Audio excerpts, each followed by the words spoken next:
আপনারা জানেন যে আজকে রাজ্য জুড়ে প্রাথমিকের টেট হয়েছে। দুপুর 12টা থেকে দুপুর 2:30টা পর্যন্ত প্রাথমিকের টেট নেওয়া হয়েছে। আর সেই প্রাথমিকের টেট নিয়েই একটি গুরুত্বপূর্ণ আপডেট কিছুক্ষণ আগেই প্রাথমিক শিক্ষা পর্ষদ দিল। আমি রয়েছি প্রাথমিক শিক্ষা পর্ষদের সদর দপ্তরে। কিছুক্ষণ আগেই প্রাথমিক শিক্ষা পর্ষদের তরফে প্রেস কনফারেন্স করে একটা গুরুত্বপূর্ণ আপডেট দেওয়া হয়েছে, যা আপনাদের বিস্তারিতভাবে জানাতে চাই। প্রাথমিক শিক্ষা পর্ষদের তরফে মূলত কিছুক্ষণ আগেই এই যে টেট নেওয়া হলো, এই টেটের পরে নিয়োগ কবে হবে, টেটের ফল প্রকাশ কবে হবে এবং কত পরীক্ষার্থী আজকে টেট দিল গোটা রাজ্য জুড়ে। কারণ জানেন যে আজকে রাজ্যে একাধিক ইভেন্ট ছিল। প্রথমত গীতা পাঠের অনুষ্ঠান ছিল, পাশাপাশি রাজ্য জুড়ে টেট হয়েছে। 3,09,000-এরও বেশি পরীক্ষার্থী আবেদন জানিয়েছিল এই টেটের জন্য।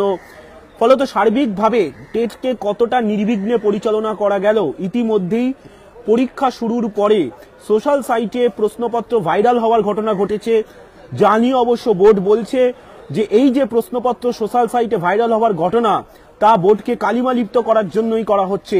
কে করেছে, কারা করেছে, তা গোটা বিষয়টি বের করে আনার জন্যই পর্ষদ তদন্ত করবে এবং তদন্তের স্বার্থে পর্ষদ যা যা করার করবে।